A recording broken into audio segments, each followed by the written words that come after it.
office, who will be monitored.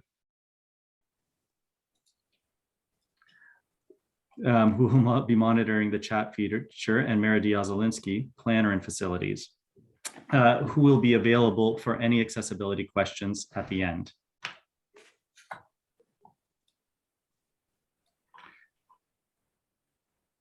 We are also happy to have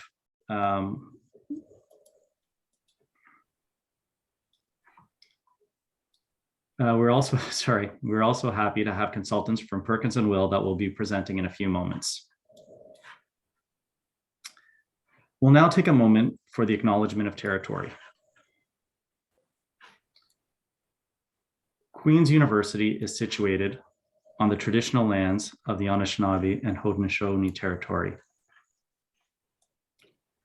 To acknowledge this traditional territory is to recognize its longer history, one predating the establishment of the earliest European colonies. It is also to acknowledge this territory's significance for the Indigenous people who lived and continue to live upon it, and whose practices and spiritualities were tied to the land and continue to develop in relationship to the territory and its other inhabitants today. The Kingston Indigenous community continues to reflect the area's Anishinaabeg and Haudenosaunee roots. There is also significant Métis community, and there are First Peoples from other nations across Turtle Island present here today. For our agenda this morning, we'll begin with the Queen's Accessibility Statement, and then an introduction of the consultant team. Then our consultant team will present the Duncan McArthur Hall renovation and expansion project, highlighting accessibility features, followed by a question and answer period. After this, I'll discuss the Built Environment Advisory Group, as we are looking for new members from the Queen's community. So if you are interested in joining us, please stay until the end of the presentation, where we will provide some additional information. Queen's is committed to an inclusive campus community with accessible goods, services, and facilities that respect the dignity and independence of persons with disabilities. If you require this presentation in an accessible format, please contact Andrew Ashby at ashby@queensu.ca. So again, before I introduce our consultant team, I would like to ask that we keep questions until the end of the presentation, or please enter them into the chat. Andrew will be monitoring the chat, and we'll make sure we'll get to those questions for the at the end of the presentation. So with that, I would like to now introduce Andrew Foote from Perkins & Will, who will introduce his team and begin the presentation. Thank you, Andrew. Thanks, Tony. It's great to be here. Hello, everyone. We have Safdar from our team here as well, who's the team leader and higher education practice leader at Perkins & Will. I'm the project architect on the project who will be making the presentation. Sort of the most focused member on the team, full-time in the technical details of the project, and accessible features can get quite technical, so I'll be making the presentation. Safdar, you might just speak a little bit about the visioning and the early process when I get to that slide. And I'm not sure, we might have Jan Willem, who's the project manager, as part of our team as well. And we have our project management team on the Queen's side, which is Harminder and Zach from Turner and Townsend. Andrew, if I could just say a few words so just wanted to welcome everyone to this discussion. Thank you for making time to join us today. The requirements for accessible design, which we like to take further and call it inclusive design, implies that we aspire to create environments that go beyond minimum code requirements and explore ways of making the physical environment more inclusive and responsive to the needs of a wide range of people with special needs. And physical disability is just one of those aspects. When you step beyond the code requirements, you really are entering an era of learning and discovery. And so we value your input, and it is our responsibility to make the environment as inclusive as possible. It is also our responsibility to work with the Queen's project team to balance the project's scope, its budget, and its timeline with embedding as much inclusion in the design as possible. So we welcome your comments and thoughts. Please feel free to interrupt us at any point if anything is not clear, or if a thought comes to you that is important, please don't hesitate to stop us and give us your thoughts, because we welcome your input on it. Thank you once again, and hopefully the presentation is going to be understandable and generate comments from you. Thanks, Andrew. Thank you, Safdar. So this is just our title page. As Tony mentioned, this is for the Duncan McArthur Hall expansion and renovation project. I have a content slide, just an overview of the flow of the presentation. We'll start with the project overview, which is this slide, and then talk about the vision, the early sort of founding design process that led to the project that will be presented. We'll do a presentation on location and the site, and focus in on the site plan and the accessibility features of the site. The site does have some challenges with about 2.5 meters of elevation change on the site, which is an existing condition we have to deal with. So there's some exciting accessible integration and some design solutions to a unique accessibility challenge there. And then we'll talk about the interior accessibility, an overview, just looking at primary barrier-free paths of travel, elevators, and washrooms primarily. And then we'll focus in on a few focus areas, the more public amenities of the project, and how accessibility is integrated into those items. And then we'll have time for discussion and questions at the end. So this is just a high-level overview before you really see the project, just to describe the scope of the project to you. This will all be described further in slides that follow. The project is primarily a tower and atrium addition, quite a humble tower at 7 stories high. This tower will contain academic and administrative spaces and a mechanical penthouse on top. In addition to the tower addition, there's a renovation and expansion of level 1 of the existing A wing for academic use. There's a renovation of a tiered classroom on level 2 and 3 of the existing A wing to become a tiered student gathering space. That space also has some interesting accessibility challenges and accessibility design solutions. It's an existing theater style lecture room that's being transformed into a social space. So there are some accessible improvements there. Also, as you'll see in the presentation, it can't become fully accessible just by nature of the sloped nature of the space. And then there's a light renovation of level 1 on the student street, which is more of an aesthetic renovation, improved finishes, and lighting and electrical work.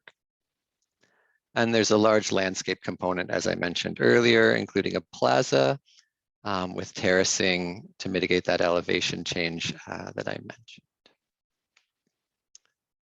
So this is a infographic that was developed very early on to sort of describe the project vision from very early user group consultations with the client group. The client group for this project is the Faculty of Education primarily.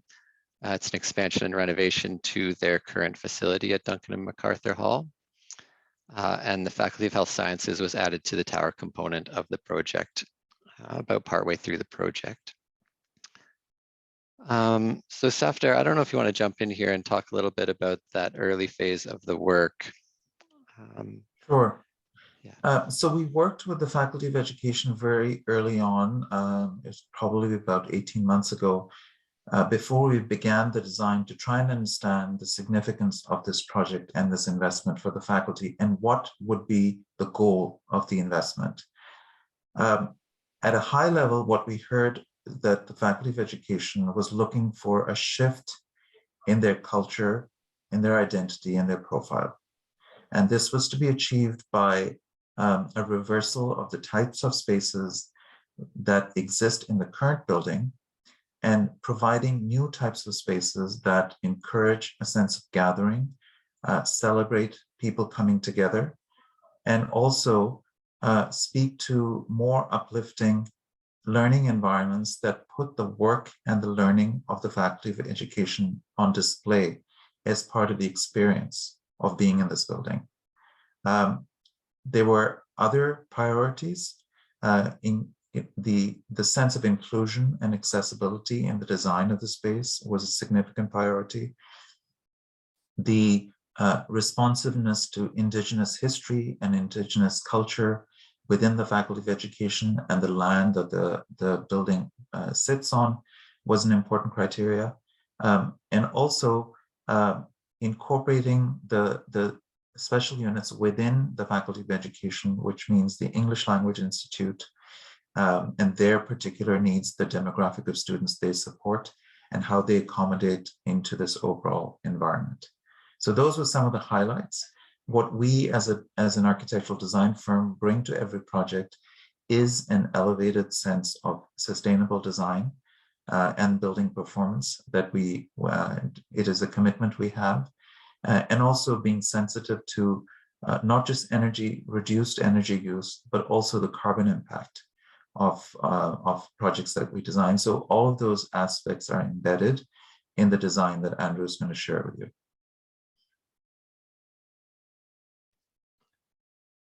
Thank you, Safdar.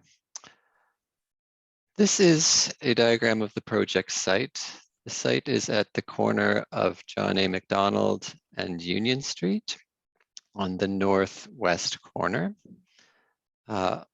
On this diagram and all of the diagrams you'll see in the presentation, north is up, which is always helpful. It doesn't always work out that way depending on the shape of a site. North is up in this presentation. The site is here highlighted in red. It's part of the West Campus of Queen's University with John Orr Tower to the north and Richardson Memorial Stadium further to the north, and the historic penitentiary lands to the south.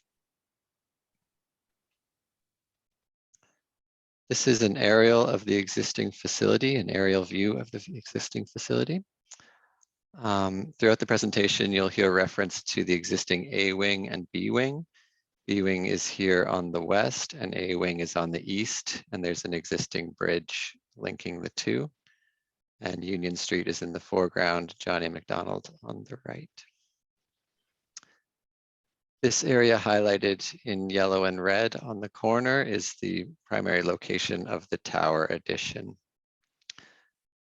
I'll just jump back quickly. You can see here the elevation change and how it's addressed in the existing facility creates a significant barrier to accessibility from the site and from the parking lot. The current accessible path to the front door is off to the east and then back up across this plaza. And there's stairs and a significant grade change all along a plinth running east-west on the south side of the site. So a key challenge from a site plan perspective for us was to open that up and make that more inclusive and accessible, and to sort of integrate that in a way that that serves the overall project vision of creating a cultural shift and more social spaces and things of that nature. So you'll see the design solution further on. This is the location of the tower, and the atrium sits in that area there in between A wing and B wing south of the existing bridge. There will be a new atrium, sort of social gathering space for the project. This is a rendering of the project from the south, looking from the southeast. So you can see some of that terracing here at the base. I'll go through the plan in detail to describe this to you, but this is just a visual representation. And the design idea behind the project is to sort of lift a block. It's based on the design intent of the existing facility where there are these blocks and this very rational geometry. And the idea here is to lift a block up on the corner and create something of a beacon for the West Campus, which is all sort of derived from the Queen's master plan for the West Campus, which is to really intensify and create a more typical university campus feel on the West Campus into the future. This is the overall site plan. Accessible entrances are shown with a red arrow, and accessible paths of travel are shown with the red line. So you can see John A. Macdonald on the right, Union Street at the bottom of the screen, and a variety of accessible paths of travel throughout the site, connecting from north all the way to the south with a fully accessible path of travel. The accessibility bus drop-off will be in the modified parking lot with the light blue dot. The parking lots are out of scope with the exception of a small portion of the south parking lot, which is being upgraded with new accessible parking. That's the purple dashed line down here. There's one type A accessible parking space and 3 type B accessible parking spaces being added there. The city bus stops are on Union. There is a westbound bus stop on the north side of Union and an eastbound bus stop on the south side of Union. And the accessible path of travel is currently to the light and across. So this bus stop and its alignment with the new main entrance at the atrium, which is basically due north of the bus stop, sort of sets up the design of the site plan. And from the very beginning, creating a clear approach to the building that is direct, that has an accessible path that begins and ends in the same orientation as the non-accessible path was sort of a hallmark of the site plan design. And that's achieved through 2 switchback sloped walks, which I'll get into in the next slide, where we zoom in on the south of the site plan. So we'll talk about the site plan in 2 slides, an enlarged slide of the south and an enlarged slide of the north. So there's also a connection to parking at the north as well, and sort of a linear path along the east side of the site, which is part of a larger piece of linear greenway that is derived from the Queen's master plan as well. Okay, here we are at the south side of the site where I was starting to talk in greater detail. So from the bus stop, the accessible path moves north and proceeds through a series of 2 switchback sloped walkways. These sloped walkways are ramped at less than 1 in 20, less than 5%. So they're not a ramp by code. They're quite gentle, and we're sort of fine-tuning that to make them even more gentle than 1 in 20 currently. And the idea there is just to have a very accessible and unchallenging slope on that graded element. And you can see it's in conversation with this larger seating terrace element that's part of the plaza. So we really widened out the landings as well and created opportunities for someone in a mobility device to sort of stop and experience being on that seated terrace. And within that seated terrace, we also have niches at the lower level to create an equitable experience of that feature, and an outcropping at the upper level with a wheel guard for people in mobility devices to safely access and experience being at the top of that feature as well. So integrating that experience was sort of a key design gesture on the site plan as well. Once you're at the top of the elevation change, the accessible path of travel is quite straightforward to the front doors. There's another door off to the west, which can be accessed across the top of what is basically at the same level of the existing plinth around the project. Another key accessibility feature of the site plan is sort of redundancy of barrier-free paths of travel.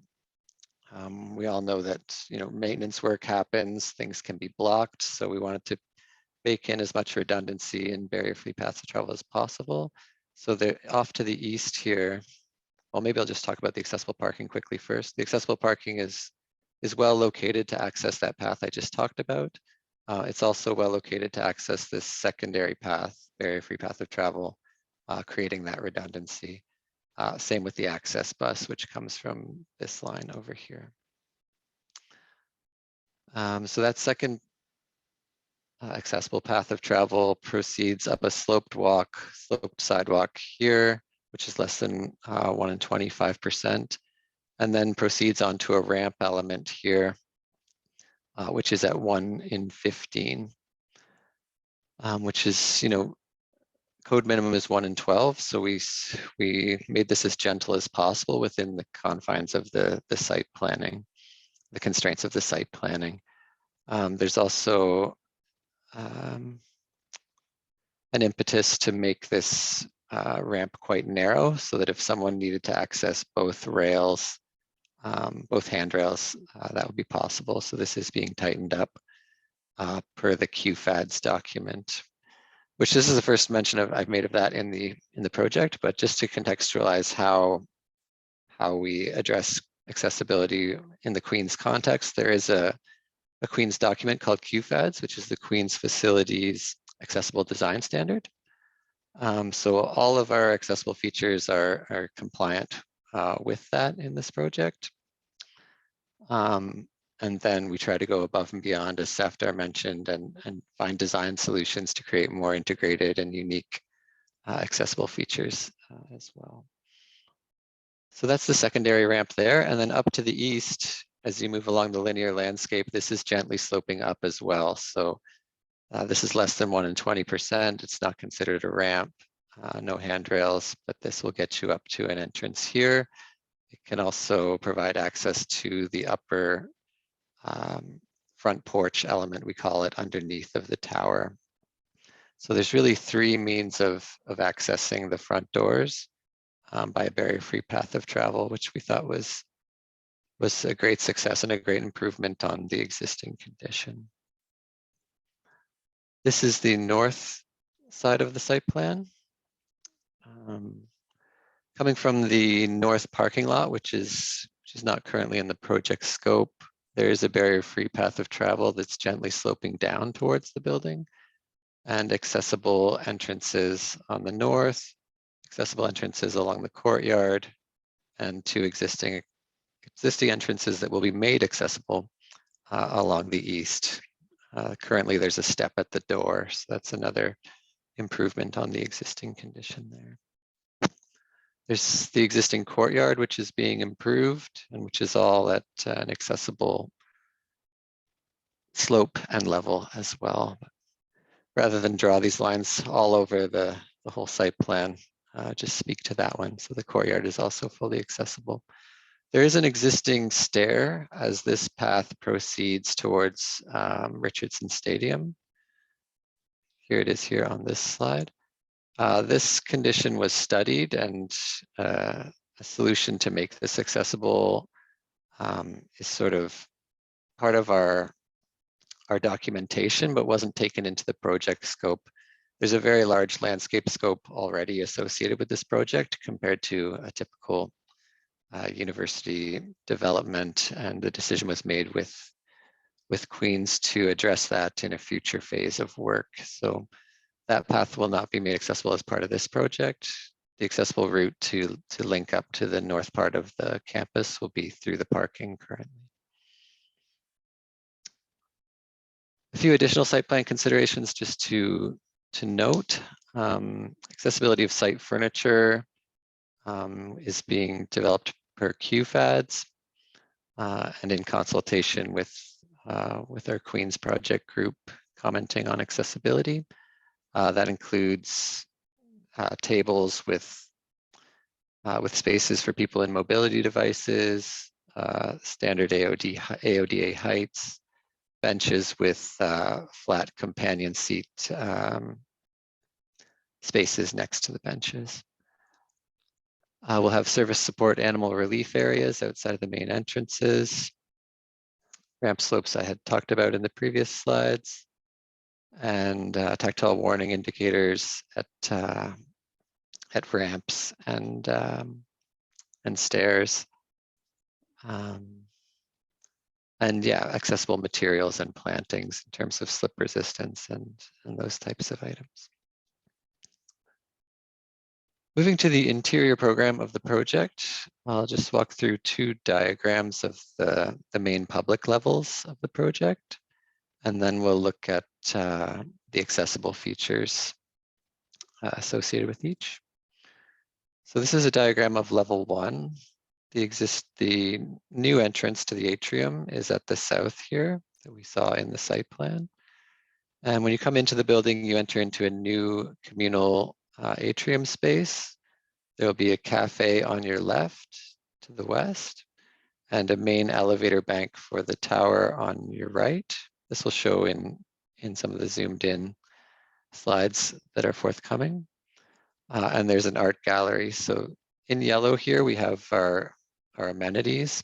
In blue, we have classroom spaces. In orange, we have a student services block. And gray are services and vertical circulation cores. The area of B wing off to the left in diagonal hatch is not in the project scope. And the yellow corridor running through there is the aesthetic renovation that I mentioned earlier. Coming back to the atrium, you have a few amenities organized around that atrium, and then you proceed north to an east-west student street and a north-south student street. All of level 1 is all at one level, all fully accessible. And yeah, that's just sort of the diagram of the layout of level 1. I'll get into the accessible features in a following slide. This is level 2. Level 2 is accessed through an elevator core in the tower or through a feature stair, which is accessed from the atrium.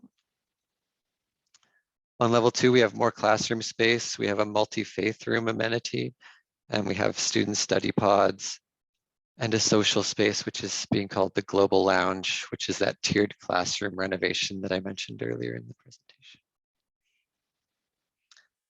Into the accessible features of level 1, starting with circulation from an accessibility standpoint. This is the main entrance again with the arrow from the south coming into the atrium. To your immediate right is the block of 3 elevators. These elevators are all sized per QFADs. They actually exceed QFADs in their sizing, and their orientation being longer than they are wide is also an accessible feature of the elevator bank. The existing elevator of A-Wing, there was only a single elevator, so the 3 elevators in the tower provide access to floors 2 and 3, which both provide barrier-free access into existing A-Wing. So there's a great improvement of the existing facility associated with this new elevator block as well.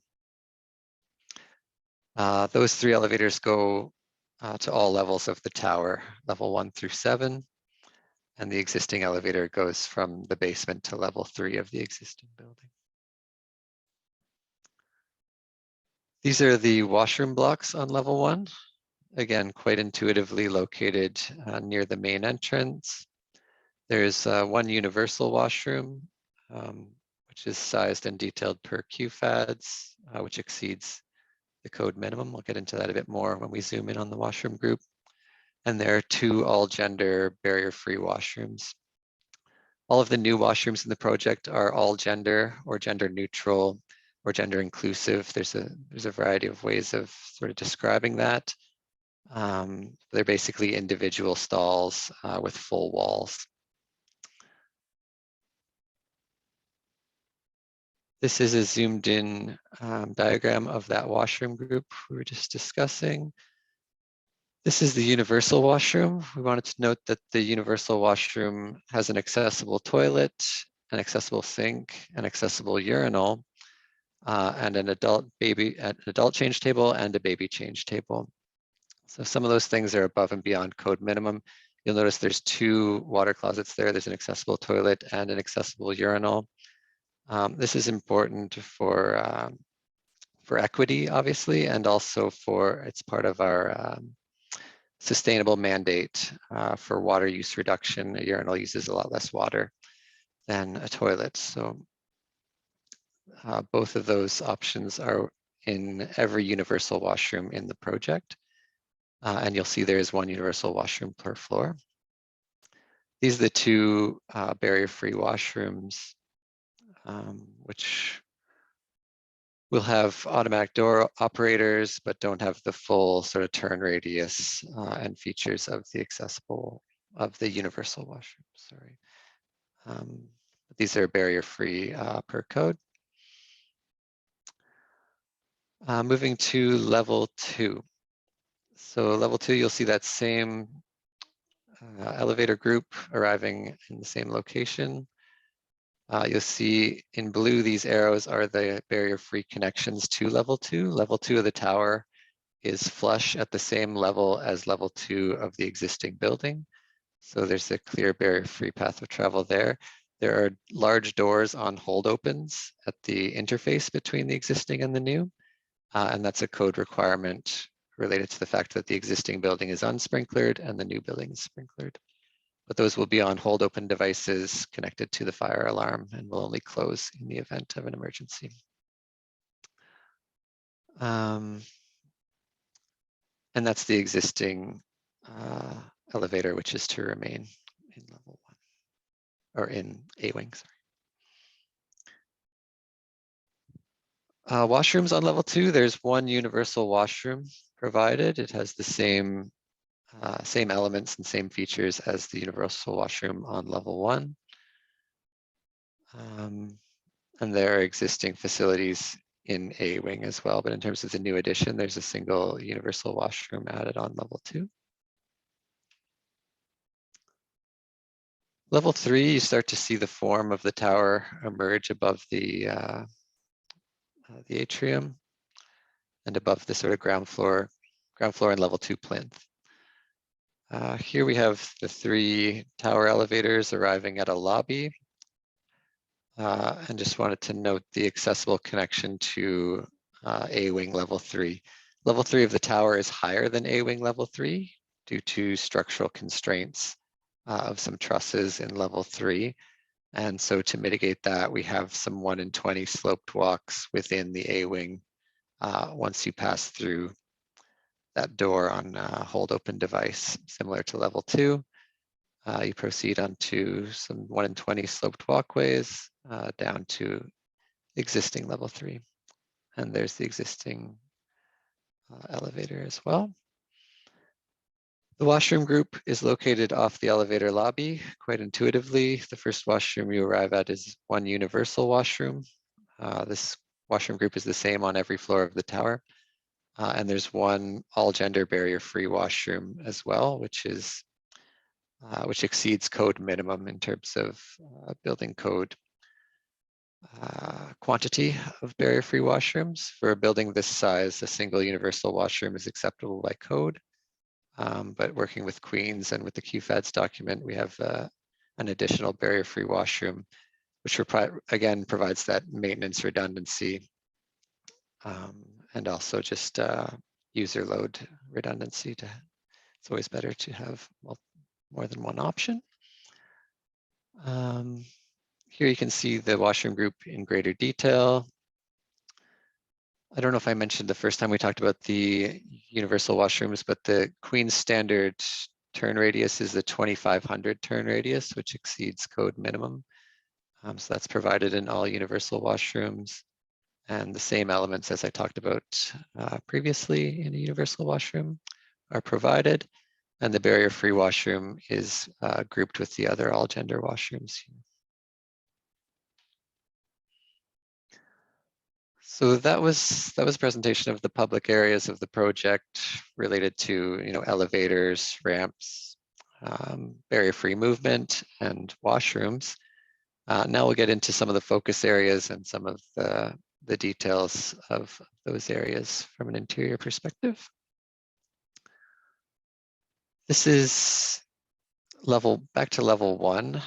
Highlighted in yellow, we have the atrium and its associated amenities, the cafe and the gallery.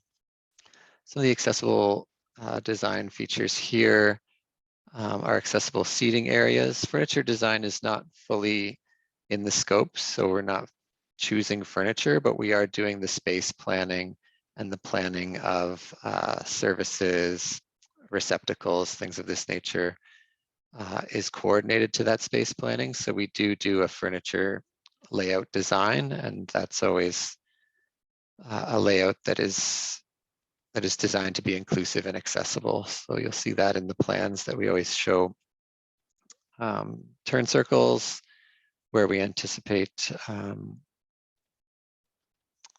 people in mobility devices would be accessing the furniture to make sure that we have the appropriate space planning around those areas. We'll also be designing accessible service counters at any sort of receptions at the cafe as well for AODA recommendations. This is a rendering of the interior of the atrium looking north. The cafe would be on your left in this view, and the gallery is sort of straight ahead. You can see some presentation boards sort of spilling out of that space. This space is envisioned as a multi-use social zone with different types of furniture, different types of collaboration happening. And yeah, that's just a rendering to sort of describe that space. Here you're looking back at the cafe on the west side of the atrium. Detailed work to detail out the millwork and the service counters is ongoing. So there will likely be a space. Well, there will be a space for sort of front approach to the counter and things of that nature baked into receptions and service counters. And here you're looking back towards the entrance just to give everyone a sense of that space.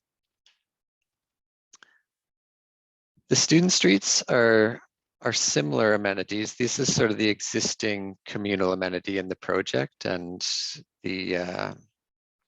what we found working with the client group was that it was one of the things that was sort of underperforming, and that's how the atrium was sort of conceived as a design element.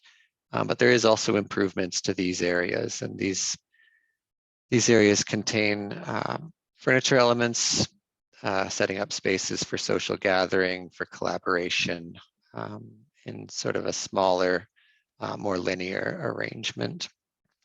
But again, we always sort of lay that out with anticipation of accessible use of those spaces, and travel paths and wayfinding will also be detailed per QFADs and the accessible standards.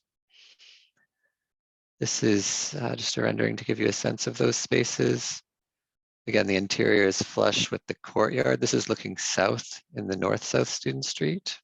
So standing somewhere at the north looking south, you can see the flush accessible connection to the existing courtyard amenity on the right there. The Indigenous Programs meeting space is at the north of the north-south student street, highlighted in yellow here. Again, furniture is not fully in the scope, but we've designed this space to be accessible and reconfigurable in terms of a seating area and presentation area.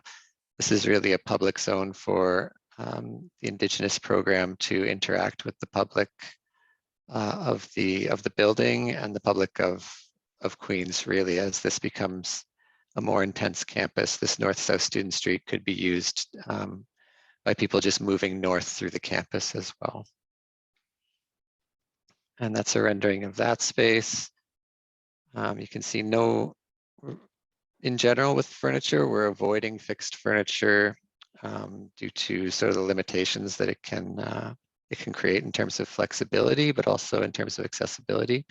We do have some built-in millwork elements that always have companion seating spaces beside them. The classrooms, similar story with the classrooms. These are active learning classrooms with flexible furniture that can be rearranged, which is what the Faculty of Education client group was most interested in. We've always done the layouts with attention to the fact that someone in a mobility device would need to have a clear path of access from the door, to and from the door. So that's all part of the layout design of the classrooms. We have full height whiteboards, still being settled what these products will be, but we do have the QFAD standard height, which goes lower than a typical whiteboard for collaboration accessibility. And all classrooms will have power door operators at their primary access doors as well, which is above and beyond code requirements. These are just some renderings of those classroom spaces, so you can get a feel for them spatially.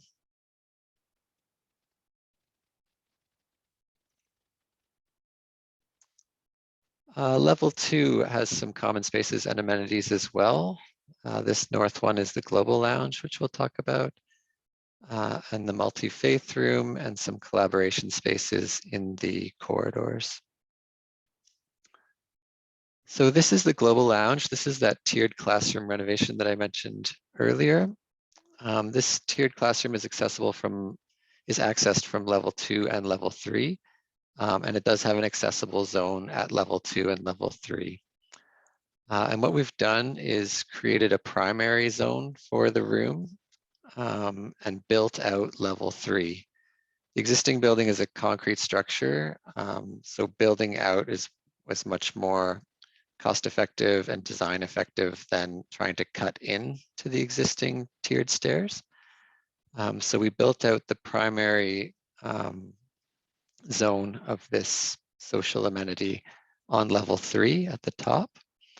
And you know, we're careful with our clearances for people in mobility devices to be able to create a truly accessible zone in this space.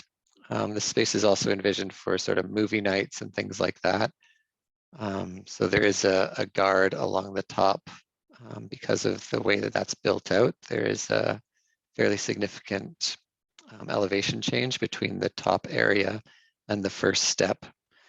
The steps through the middle here are built out as sort of terraced seating steps.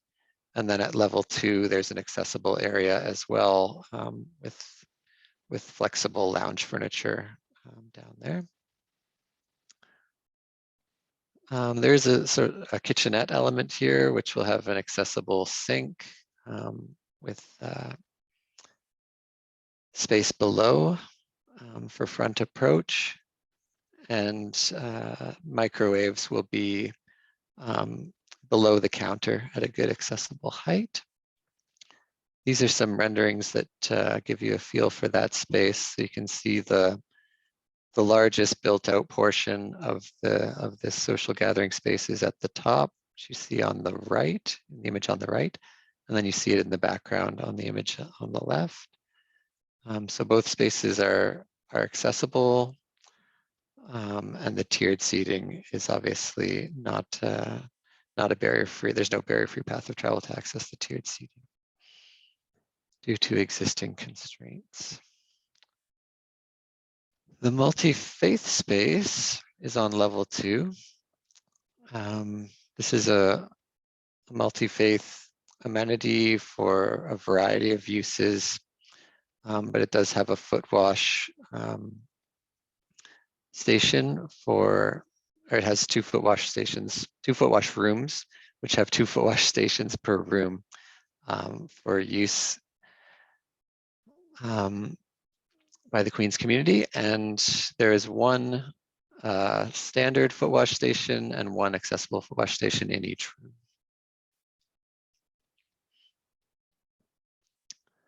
The Grad Student Street incorporates more sort of flexible social spaces with furniture that has been designed to accommodate accessible use. There's a unique element along the south, which is sort of a counter height study area. And that's been planned as truly counter height, not bar height, and will be designed to AODA standards. You can see we always show some turn radii to make sure we have our spatial clearances that we want in those zones.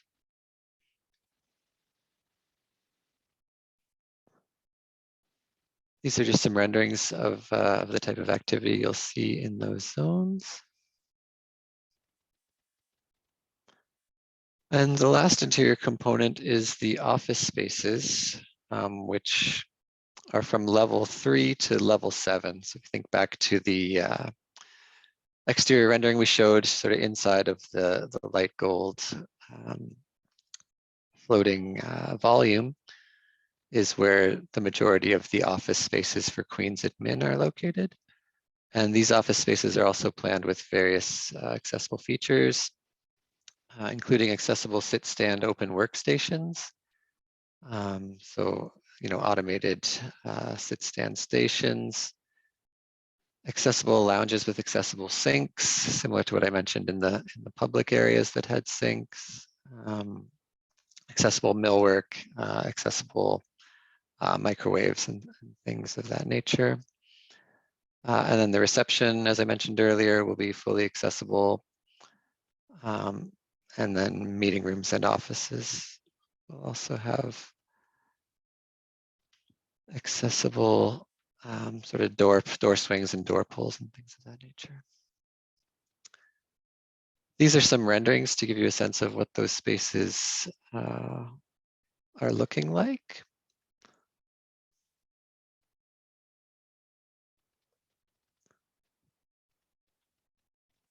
And I've come to the end.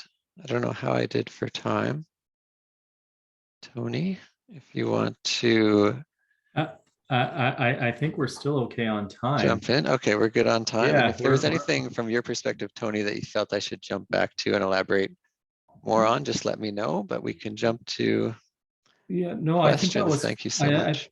I think that was fantastic. And I'd really like to thank you for that very detailed presentation. I think you really covered all elements of the project, the interior and exterior elements that are so important.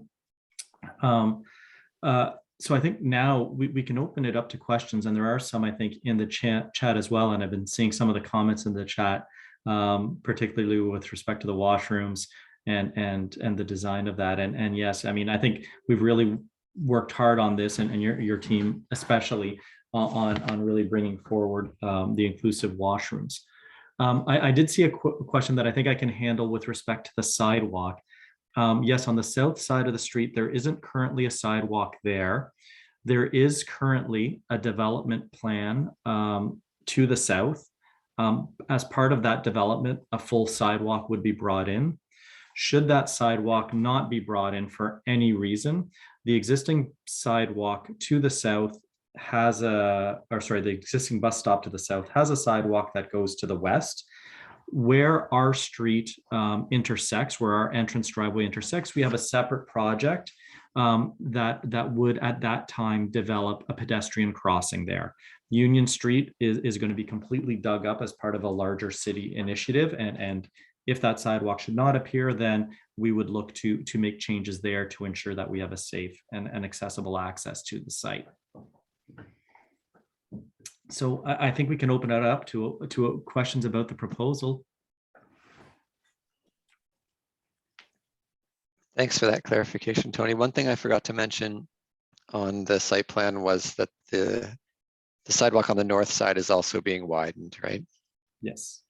It's quite narrow in its current condition, and it's being widened to a much more comfortable dimension there.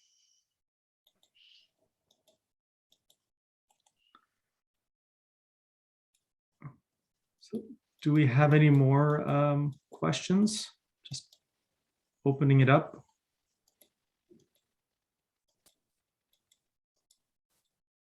Comments and observations are welcome too.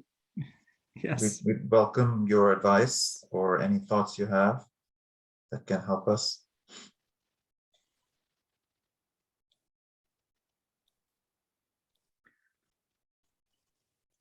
Okay, well, I don't see any, but feel free as well if you want to send myself, Meredy or Andrew an email note. We'll certainly pass it along to our consultant team.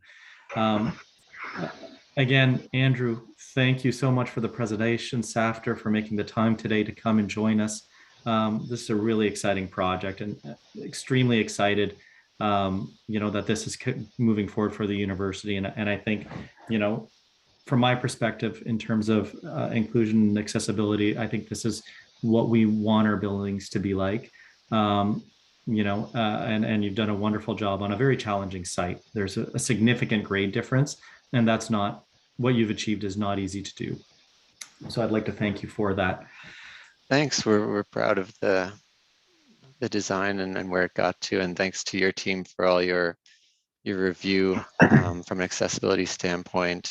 And we're very impressed with the QFAD's standards as well.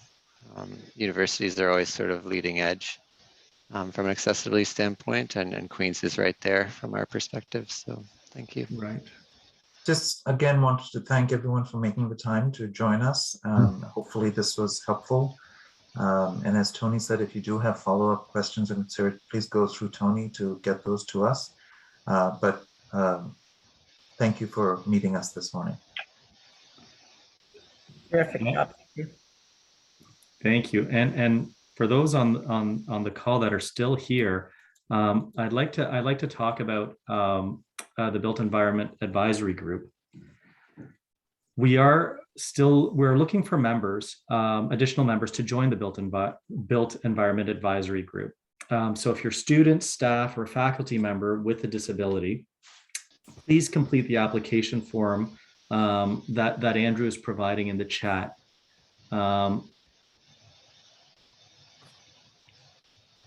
The deadline to submit is March 1st, 2022. As a committee, we meet 6 times a year for 1-hour meetings. So the demand on your time I don't think it's not too onerous. And really, I'd like to talk about the role of the committee. The role of the committee is to provide advice to our facilities team on accessibility concerns, standards, and legislation that assists making the campus and our facilities accessible to everyone. So the university is committed to having a minimum representation on the committee for 51% of the members to be individuals who identify as a person with a disability. One of the more interesting responsibilities of the committee is to review site plans, floor plans, and construction projects for our capital projects that have a value of greater than $2.5 million. So, for example, prior to this presentation, this project was presented to the Built Environment Advisory Committee for comments and feedback, and that feedback was taken in and adjustments were made prior to coming to this Accessibility Café. So, this has already been circulated and quite a few people have looked at it already. So that's one of the roles of the Built Environment Advisory Group, is to present these projects to get further feedback. So again, I'd urge anyone who's interested to please apply to the committee. So with that, and I see that we Tony, could I just ask a question? It's Yvonne. Oh, yes, Yvonne, certainly. Good morning. If anybody is interested and would like to talk to any member of the committee, maybe certainly I would be available to help articulate some of the successes we've had in the past. And maybe if we could just circulate the existing members, people could reach out on their own to sort of, check in. Absolutely. Thank you, Yvonne, for volunteering for that. That was Yvonne Holland. So please, if you have any questions and you'd like to reach out to Yvonne, who's a committee member, please do so. That's fantastic. So with that, I think our presentation has come to a close. Again, I'd like to thank Andrew Foote and Safter and the team at Perkins and Will, and Jan Willem. Sorry, Jan Willem, I didn't mention you earlier, but thank you again for coming to the meeting. I'd also really like to thank Andrew Ashby for all his hard work, on the committee and with this presentation today and managing the chat for us. And thank you all for attending this cafe today. So again, any additional questions or comments about the committee, please reach out to Andrew or Meredith or myself, Meredith at mlo@queensu.ca. I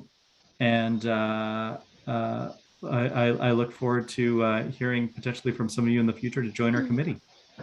Andrew, it's Meredith here. We do have 2 additional questions in the chat that have come up. The first question was, what percentage of Queen's students and staff have required accessible spaces over the past 3 to 5 years? Yasmin, if you wanted to just clarify, when you're talking about accessible spaces, are you just talking about people who have registered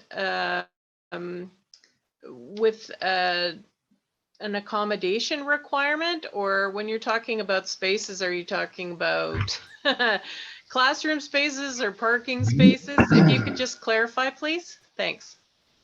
Yeah, I think either of those could really answer that broad question.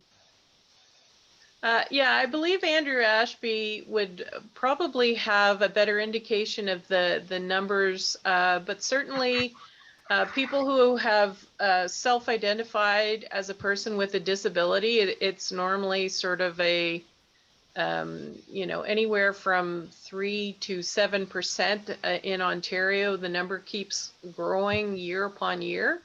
Andrew Ashby, did you have additional information on that? Thank you. I can find out. I'll have to reach out to certainly our parking department and people in the city too.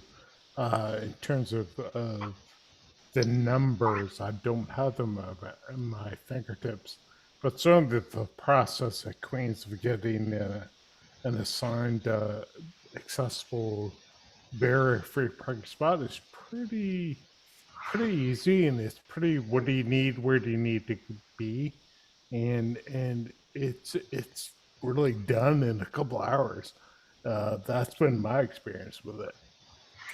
So it's pretty pain-free and works really well.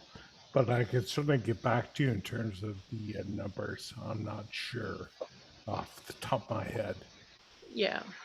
And certainly the percentage is growing every year from what we've heard from student wellness services in the past. We continue to try and increase more accessible spaces as the numbers go. The second question, let me just scroll down here. Is there any sort of built-in technology plan to benefit deaf and hard of hearing students? The answer is yes. We do provide assisted listening devices in classrooms. I believe we're looking at a number of 60 or 70 students or over, but if Andrew Foote, if you wanted to respond, if there was any other introduction of this built-in technology in the building. Thanks. We haven't had a discussion about that specifically. The AV sort of discussions are ongoing for the project. Okay. So we can bring that Yeah, up with the certainly, Queen's AV teams. Certainly, we can also review that with the QFATs because there is information in there regarding assisted listening devices for that. Okay. Yeah, great. We'll make a note of that. I And- don't see any other questions. Thank you, Meredith, for keeping an eye on that and catching those. Sorry, there's a lot to manage and keep an eye on. Tony, I just wanted to add a thank you to our ASL interpreter who's really helped us make this presentation more accessible for people who need ASL support. So thank you very much for your help. Thank you for mentioning that. Thank you. Okay, well, with that, I think we can close the meeting and thank you all for participating today. Have a wonderful rest of day, and we look forward to seeing you perhaps on the committee and at a future Accessibility Cafe. Thank you. Thank you, Tony. Thank you, everyone. Thank you, Tony. Bye. Thank you. Thank you. Take care, everyone.